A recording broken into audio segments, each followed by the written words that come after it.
Bonjour, vous êtes bien sur la boîte vocale d'Annick Granger. An English message will follow. Vous écoutez le ruban de la cassette, un podcast où j'appuie sur record, j'écoute et je gratte sous la surface. This is a podcast called Le Ruban de la Cassette. That just means cassette tape in French. I press record, listen, and scratch beneath the surface till I find a song. This one starts in Pendant, Mitsmatalik, Nunavut. Episode 5, The Name. It's August 2017. I'm on a boat in the Arctic. Seems unbelievable, I know. I've been invited to join the Canada C3, an expedition to mark the country's 150th anniversary. There's a whole group of us on this beautiful old icebreaker sailing through the Northwest Passage. It's the trip of a lifetime. Artists, scientists, and random amazing people on a journey together to observe, discuss, and create. And somewhere in the overwhelming pile of information I was taking in, there's the Inuit word for thank you, Quayanamik. It got me thinking a lot about words. I mean, I always think a lot about words, but more importantly, names and the weight they carry. So I have 6 names. My first name is Aviaq. Well, it's supposed to be pronounced Aviaq because it's a Greenlandic name that means same blood or runs in the family. And my middle name, Ginny, is I'm named after my grandmother, Virginia.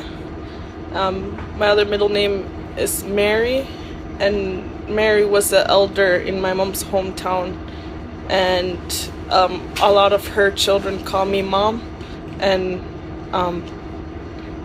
another kid my age was named after her husband, so I called him my husband and he called me his wife. So I have many children and grandchildren.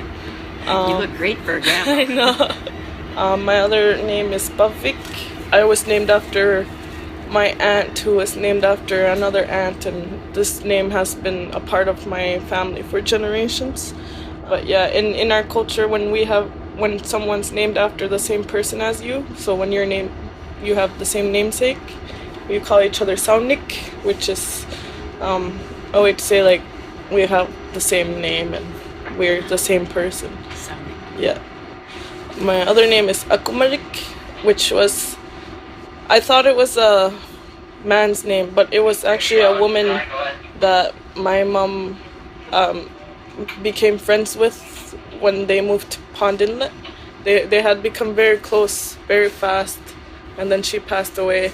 So my mom named me after her, which was, usually you don't name your children after someone who died relatively young, because that's a sign, like that's a bad omen. But my mom loved her so much that she just named me after her. And Berthy is my last middle name, and it's I'm named after my great grandfather, who was a trader from France. And his name was John Berthy, I think. Okay, Berthier. Yeah. Tell me all the names in a row. What does it give? Aviaq, Ginny, Mary, Aviaq, Akumarik, Berthy. And then my last name, Johnston. Yeah. Aviaq's a writer, but she's not the only one who got me thinking about names. There was also Charlene Bearhead, an amazing woman, a mother, an educator from the South with a giant tattoo from the Tuho tribe on her arm. Co-chair of the Downey Wenjack Fund, Charlene was never afraid to tell it like it is. I felt a connection with her right away. Here's a story she told me one day on the boat.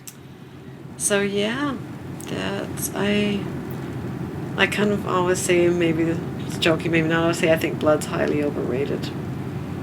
To me, it's the spirit that's connected.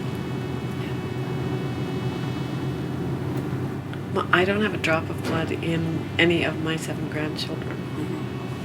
And in fact, one of my sons, Storm, my oldest son, I adopted him when he was 8 months old. Storm, now my 3 little granddaughters that I adore. Willow is 4. Rain just turned 2, and River just turned 2, and Rain just turned 1. But we got Willow and River with Leanne, Storm's partner, because she already had the two of them. River was 4 months old. And very soon after, Leanne was pregnant.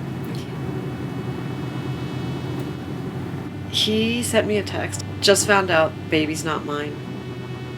And he was texting back and forth, and he was sad. I still remember the texts back and forth to him, because with Storm sometimes it gets a little intense, so it's best to just text sometime and then you just keep the emotion out of it. Yeah. I remember saying to him, well, you're in such an enviable position. You can't lose. If you feel like you can't, you're not up to be the father of 3 children at the age of 23, nobody's going to say you're an asshole, because you're not the father anyway. But do not stay if you can't love those children like your own. I said, because you, of anyone in this world, knows how important it is to be loved in your family, whether you got blood or not. I said, but if you know what, nobody's going to say anything about that. And I said, but just think, if you decide that you do want to stay and you can love them like your own, lucky you get to be the dad to 3 beautiful children. There is no lose in this situation. He went home. He had to process it. And about 2 hours later, he texted me and he said, I'm staying, Mom. I love her and I love the kids and I'm staying. He got a house. It was important for him to find a house because he always had a backyard to play in and the kids needed a backyard. And he wanted to have the house set before Leanne had the baby, and the baby was due at the end of July. And the dads of the other 2 aren't in the picture. My husband and I were on the way to a powwow and Carry the Kettle when Rain was born. And Storm all of a sudden texted me and he said, it's a girl. I'm like, whoa, what's her name? I'm all about names. I love names. I said, what's her name? And he goes, just relax, woman. We got this covered. He goes, just relax, woman. I'll let you know. We'll get... So I'm like, got a name yet? Storm said, I want to call her Sky. And Leanne's like, I want to call her Haven. And Jessie goes, I kind of feel like her name should be Rain, because after the storm comes the rain. And Storm goes, yeah, I like that. Okay. So all of a sudden the next day I get this text that goes, Mom, her name's Rain Haven. And I loved it. And my daughter-in-law Leanne's last name is Cardinal, and Storm's last name is Crow, but that's because my last name was Crow. Yeah. When I adopted him. Yeah. And I said, oh, Rain Haven Cardinal? And he goes, not Cardinal, Mom.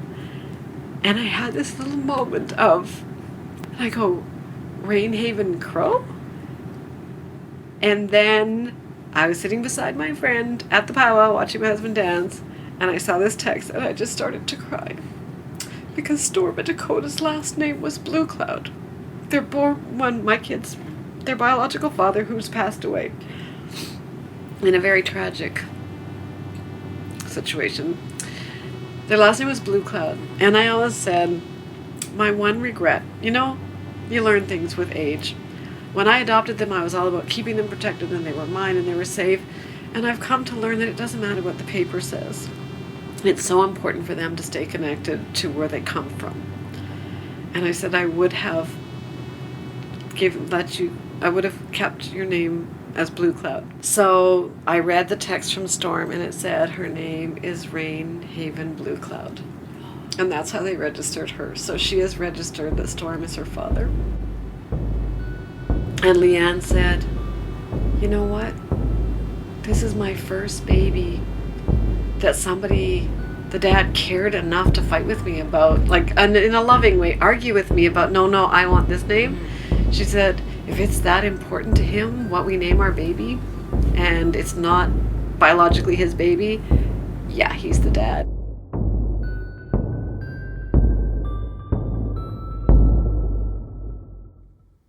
Reconciliation. It's a word that seems to mean different things to different people, and a theme we dove into headfirst on this trip. Through the talks, tears, sharing, and hearts opening, I realized that for me at that moment, Reconciliation meant listening, really listening. That's why when I started working on this song, I knew I couldn't do it alone. It didn't feel right for me to sing it alone. So I asked Jenna Merkasak for her help. She and I even performed an earlier draft of the tune in some of the communities we visited. But when I got back home to Montreal, the song kept evolving. I thought I should run it by Jenna again, and I just kind of missed her, so I gave her a call. Okay, so where are you? Are you in Ottawa, or? I'm in Iqaluit. How have you been since the trip, was it? I've been pretty good, Jenna's studying nursing in Iqaluit. I love how open and willing she always is to discuss the issues surrounding her culture. She even tried to teach me some throat singing, which was truly an honor. Do you think I have potential as a throat singer? Yeah, for sure. It's in our language. If I were to say someone who doesn't pronounce things very well in Inuit or kind of baby talk, they're called kutak. In your throat singing, you were not kutak. No? I thought you were going to say I was no. Totally. Do you remember what was your initial reaction when I played you the song on the boat?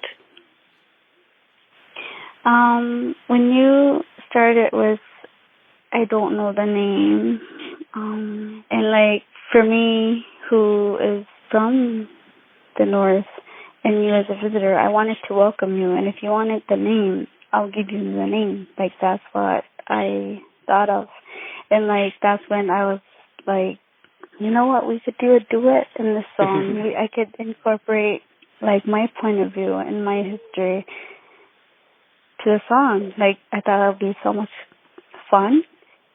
I definitely felt compelled right away, to add something and to be part of that song and to sing with you. It was like the theme of the boat for me was naming things. I was trying to learn Inuit words, and there was a lot of talk about names, and that's why the song came up. And when Charlene told me that story, I thought I'm going to try and make it. I did see the changes. I saw, the original one said the sin, the prayer, and so on. But the new one had storm and rain. I thought, I wanted to, I couldn't wait to hear why you decided to change that. So was it inspired by Charlene's story? Yeah, exactly. And I thought, and there was the symbolism too between the storm was the name of her son, but also all the emotion is the storm inside that, everyone's trying to contain and hold in. But the rain is also, it feels like the release. The rain feels like talking about it, I don't know. What do you think?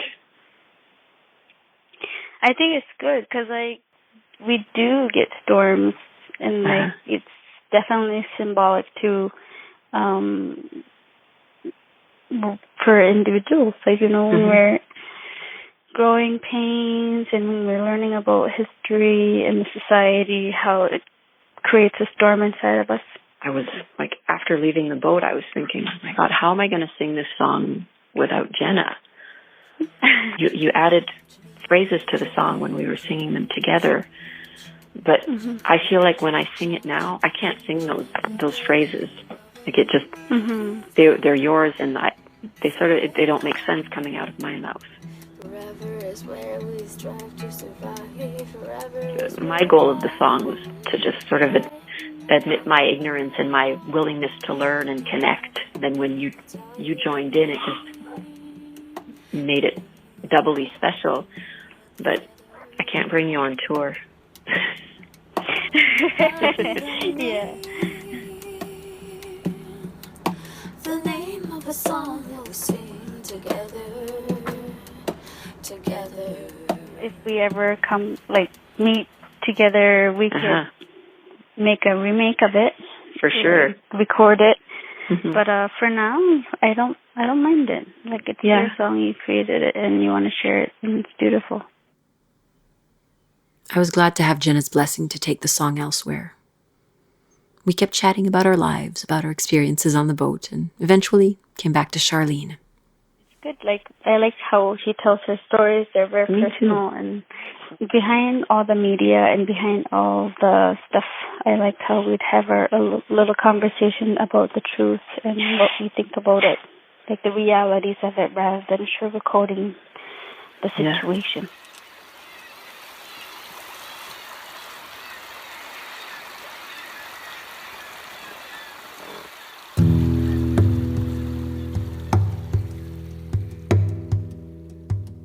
I don't know the name of the bone, of the fur, of the leather, but I'll be the name of the song that we'll sing together.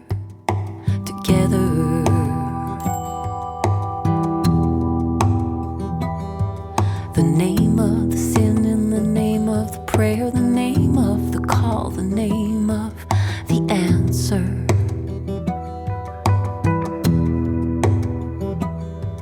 The name of the ocean of promises broken, the name of a pain that has never been spoken. I don't know the name. The name of the rock, of the bird, of the feather, but I'll be the name of the song that we'll sing together.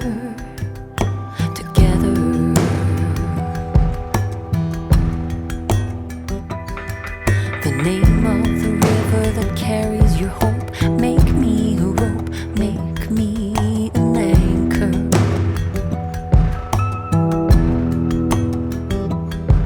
The name of the storm that a man can sustain. The name of a daughter, the name of the rain. I don't know the name. The name of the bone, of the fur, of the leather, but I'll be the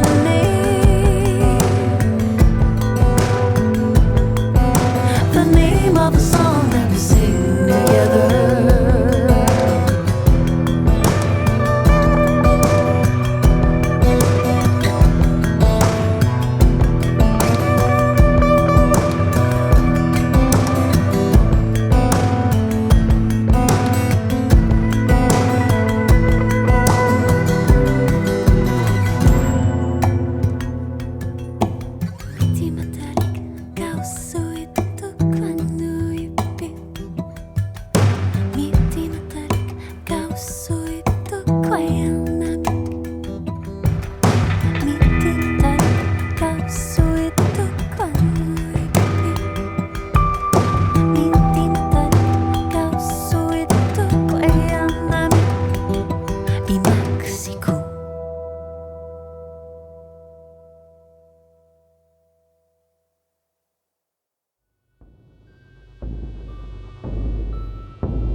Jenna, Charlene, Aviaq, and to all the other extraordinary people who shared the C3 expedition with me, Koyanamik, merci.